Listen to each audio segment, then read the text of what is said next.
بسم اللہ الرحمن الرحیم۔ السلام علیکم، میں ہوں سلمان حیدر۔ دعا ہے پروردگار سے کہ اس نے آپ کو اور آپ کے اہل خانہ کو اپنی حفظ و امان میں رکھا ہوا۔ شیخ رشید صاحب نے اب وہ خوف کے بت توڑ دیے احتیاط کے ساتھ، لیکن وہ تمام بھانڈے پھوڑے ہیں، چاہے کسی ٹی وی پروگرام ہو، چاہے عید کی ٹرانسمیشن ہو، چاہے خبروں میں کسی رپورٹر کو دیا گیا انٹرویو ہو، لیکن شیخ صاحب وہ تمام چیزیں بتا رہے ہیں کہ کن حالات میں انہیں اٹھایا گیا، کن حالات میں ان کے ساتھ جو سلوک ہوا، اور چیزیں لکھ کے کیا دی گئی تھیں، نہ کرنے پر ان کو الیکشن ہرایا گیا، نہ کرنے پر ان کو جیل دی گئی۔ لیکن اب وہ مزید بھی کچھ چیزیں بول رہے ہیں۔ اب شیخ رشید صاحب دوبارہ سے ان فیوچرز کو، اس مستقبل کو پریڈکٹ کرتے ہوئے بھی نظر آ رہے ہیں۔ انہوں نے کھل کے بولنا شروع کر دیا۔ انہوں نے کہا 8 فروری کا حل نہ ہی یہ وفاقی حکومت نکالے گی اور نہ ہی ادارے نکالنا چاہتے ہیں، کہ جو مینڈیٹ ہے وہ عمران خان صاحب کو ان کو دیا جائے۔ انہوں نے کہا یہ بات بالکل طے ہے، یہ سب پورے کے پورے پلان کا حصہ تھا اور جس کے قریب تھا۔ سب کچھ بہت تیزی سے ہونے والا ہے اور بہت کچھ بدلنے والا ہے، لیکن رہی بات، اور وہ کہہ رہے ہیں کہ میں نہیں کہہ سکتا کہ کس کے لیے حق میں بہتر ہوگا اور کس کے لیے برا، لیکن یہ میں آپ کو بتا دوں، اس حکومت نے، اگر آپ یہ سمجھ رہے ہیں کہ کسی ٹریبیونل کے ذریعے یا کسی اور معاملات کے ذریعے یہ کر لیں، انہوں نے کہا صرف اسلام آباد کی 3 نشستوں سے اندازہ لگا لیجیے گا کہ اس ملک کے اندر کیا ہونے والا ہے، لیکن یہ لوگ کبھی بھی نہیں کریں گے۔ انہوں نے کہا مقصد صرف اور صرف چوروں کو لانا تھا، یہ پلان کا پورا حصہ تھا، کام ہوتا رہے گا، اور چاہے جس کا جتنا مرضی نقصان ہو، اداروں کو بالکل اس چیز سے فرق نہیں پڑا کہ پاکستان کو کیا نقصان ہو رہا ہے یا نہیں ہو رہا ہے، وہ یہ کہہ رہے ہیں۔ انہوں نے کہا مذاکرات نہیں، یہ جو مذاکرات کی باتیں چل رہی ہیں نا، کہیں مذاکرات ہوں گے، یہ ہوگا۔ انہوں نے کہا نہیں، جب بھی ہوگا آخری رات ہوگی۔ یہ آخری رات کس کی ہے کسی کو نہیں پتہ۔ انہوں نے کہا میں نہیں بتا سکتا، لیکن یہ میں آپ کو بتاؤں جو مجھے نظر آ رہا ہے وہ بہت ہی خطرناک چیزیں نظر آ رہی ہیں۔ ابھی آگے میں نے کچھ اور خبریں بھی کرنی ہیں عید کے بعد، کیونکہ اگر دیکھا جائے تو یہ طے ہے کہ جو بھی کچھ کرنا ہے اداروں نے کرنا ہے، یا ہمارے سیکیورٹی اداروں نے کرنا ہے، یا ہماری اعلیٰ عدلیہ نے کرنا ہے، فیصلے اب ادھر ہیں۔ اور ایسا لگ رہا ہے کہ مستقبل کا جتنا دھارا ہے، مستقبل میں چاہے پاکستان کے حق میں ہو آبادی ہو یا پاکستان کی بربادی، یہ سب کچھ سپریم کورٹ کے ہاتھوں میں لکھا ہوا ہے جی۔ جو 4-5 کیسز سے متعلق میں بات کروں، جس میں پوری امید ہے وہ ذرا سن لیں جی۔ بہت اہم نوعیت کے یہ کیسز ہیں۔ سب سے پہلے مخصوص نشستوں کا کیس، ٹھیک ہے جی، جس پہ بندربانٹ کی گئی۔ دوسرا کیس نیب ترامیم والا کیس، جس میں عمران خان صاحب خود پٹیشنر ہیں اور اس میں خود بھی دلائل دیتے ہیں۔ اور تیسرا ہے سائفر کیس، جس کا بھی تفصیلی فیصلہ نہیں آیا، لیکن سپریم کورٹ میں چیلنج ہو گیا ہے نا، مزیدار بات۔ اور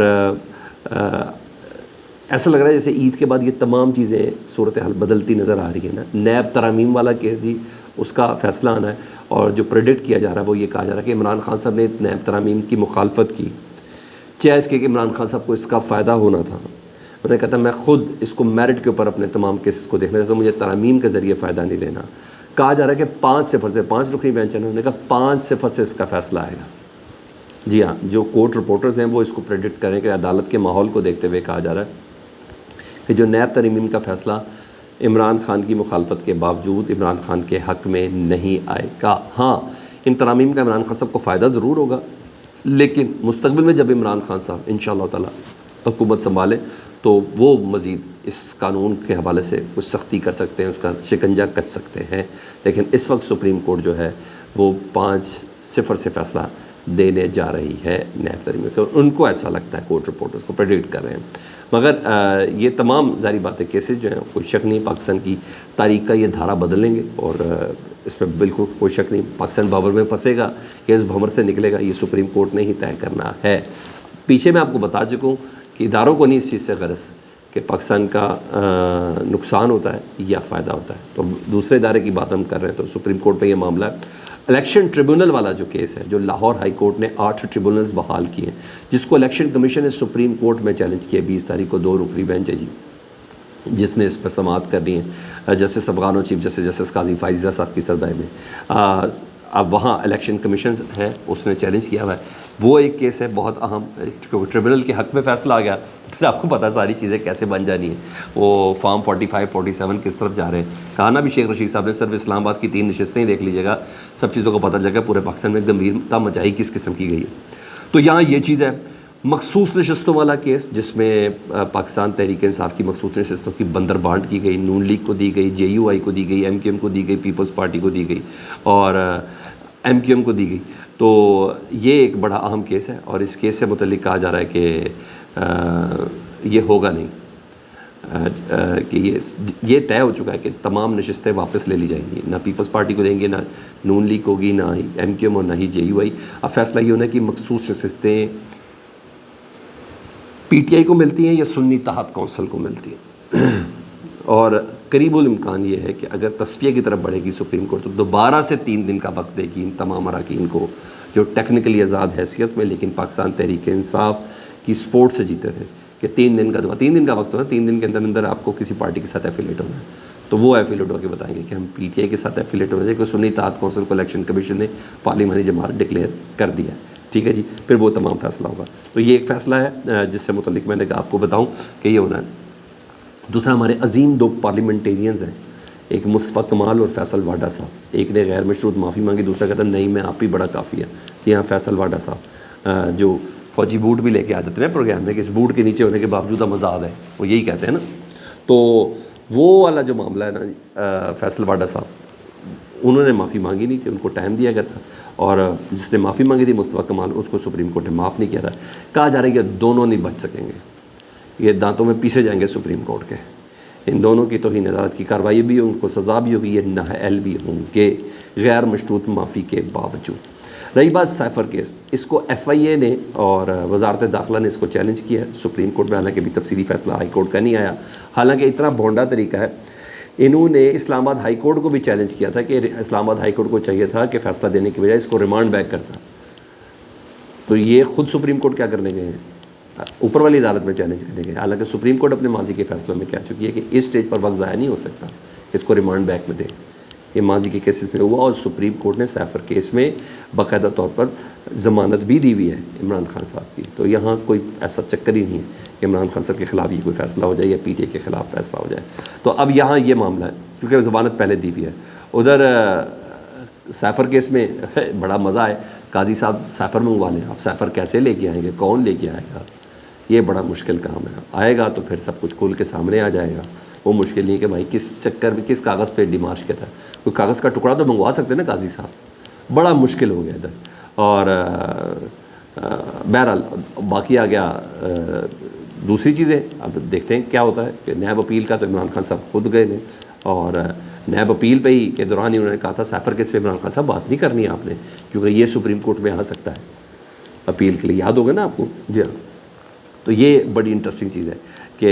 اب آگئی بات مخصوص نشستوں پر، ظاہری بات ہے اس کا فیصلہ کافی مشکل ہے، کیونکہ بینیفیشری قاضی صاحب خود بھی ہو سکتے ہیں، کیونکہ ان کی ایکسٹینشن ہے مخصوص نشستوں سے، تو متحی اکثریت ملے گی، دو اکثریت ملے گی تو آئین میں ترمیم ہو سکتی ہے، آئین میں ترمیم ہو سکتی ہے، تو ججوں کی ایکسٹینشن یا ان کی مدت ملازمت میں توسیع ہو سکتی ہے، یہ 24 جون کو کیس ہے، تو یہ دیکھ لیں، یہ تمام ہے، اور لیٹ سی اب یہ دیکھتے ہیں کہ کیا آتا ہے، اور پی ٹی آئی کو سیٹیں ملتی ہیں یا سنی اتحاد کونسل کو ملتی ہے، بہرحال 3 دن کا وقت دیا جا سکتا ہے مخصوص نشست پہ۔ آگے بڑھوں، ایک طرف علی امین گنڈا پور صاحب کے خلاف پی ٹی آئی کے اندر بھی محاذ کھلا ہوا، کہا جا رہا ہے ایجنسی کے بندے، فوج کے بندے جو کرتے ہیں ان کے کہنے سے کرتے ہیں، شہزاد اکبر صاحب کی بات کر رہا ہوں میں، بشرا بی بی کی بہن کی بات کر رہا ہوں، مریم وٹو صاحبہ کی۔ ادھر گنڈا پور صاحب نے رات کو وفاق کے خلاف محاذ پھر کھڑا کر دیا، وہ کہتے ہیں وفاقی حکومت نے رویہ درست نہ کیا تو ان کا رویہ درست عوام کریں گے، اور عوام خود نکلنے لگے ہیں، وفاقی بہت باریک کام کر رہے ہیں سر فیصل واڈا صاحب، میں ابھی فیصل واڈا کہہ رہا ہوں، علی امین گنڈا پور صاحب غور سے سنیں، انہوں نے کہا وفاقی حکومت بجلی کے سلسلے میں کے پی کے کی عوام سے انتقام لی، بہت لوڈ شیڈنگ ہو رہی ہے کے پی کے میں، وہ کہتے ہیں وابڈا کے مقامی اہلکار تو اپنی بساط کے مطابق تعاون کریں، یعنی لوگ وابڈا کے مقامی اہلکاروں کو تنگ نہ کریں، پریشان نہ کریں، انہوں نے کہا وہ کریں، وفاق نے صوبے کے حصے کی بجلی پہلے سے بھی کم کر دی ہے، عنقریب وفاق کے ساتھ دوسری بیٹھک ہوگی لیکن وہ اپنی کمٹمنٹ پوری نہیں کر رہے، اب رویہ درست نے کیا تو عوام نکلیں گے، مطلب علی امین گنڈا پور صاحب پی ٹی آئی کا پلیٹ فارم استعمال نہیں کرے، ذرا غور سے سنیے گا، وہ لانگ مارچ کا جواز پیدا کر رہے ہیں عوام کے رد عمل سے، کہ عوام نکلیں گی باہر، کیونکہ صوبے کے مسائل حل نہیں ہو رہے، عوام کے حقوق نہیں دیا جا رہے، کمٹمنٹ پوری نہیں ہو رہی، صوبہ طریقے سے نہیں چل رہا، وہ اس طریقے سے کر رہے ہیں، ڈپرائیوڈ فیل کریں عوام، پی ٹی آئی کے پلیٹ فارم کو استعمال نہیں کریں گے، یہ بہت بڑی کام ہے، یہ ذہن میں رکھیے گا۔ ادھر وزیرستان میں مولانا فضل الرحمان صاحب کے ایک دیرینہ ساتھی تھے، وہ ان کے اوپر قاتلانہ حملہ ہوا تھا، جس پہ مولانا صاحب سی ایم ایچ خود بھی مولانا صاحب ملنے گئے تھے، وہ انتقال کر گئے، جس پہ مولانا فضل الرحمان صاحب نے رد عمل دیا، اور بالکل ڈفرینٹ رد عمل دیا تھا، غور سے سنیے گا۔ مولانا صاحب کہتے ہیں میرا ساتھی ہے مرزا جان، اس کی شہادت حکومت اور اداروں کی کارکردگی پر بدنما داغ ہے، حکومت اور اداروں کی کارکردگی پر بدنما داغ ہے. قبائلی علاقوں میں بڑھتی بدامنی، علماء کی ٹارگٹ کلنگ نے قوم کے اندر عدم تحفظ کا احساس پیدا کیا ہے. سیکیورٹی ادارے سیکیورٹی کے علاوہ ہر معاملے میں مداخلت کرتے ہیں اور ملک کو بنانا ریپبلک بنا رہے ہیں. ٹھیک ہے سر، بہت زبردست بڑی بات کی انہوں نے. ادارے قبائلی علاقوں میں رٹ کھو بیٹھے ہیں. بہرحال مولانا صاحب نے مکمل طور پہ غصے کا اظہار کیا ہے وفاق کے ساتھ، سیکیورٹی اداروں کے ساتھ، لیکن انہوں نے کے پی کے میں حکومت پاکستان تحریک کے صاف کیے، ان کے اوپر تنقید نہیں کی. یعنی مولانا صاحب خود بھی بات کرتے ہوئے احتیاط کر رہے ہیں. مولانا صاحب دروازہ بند نہیں رکھنا چاہ رہے. اپنا بہت زیادہ خیال رکھیں. فیڈ بیک سے متعلق آگاہ کریں. اللہم صلی علی محمد و آل محمد.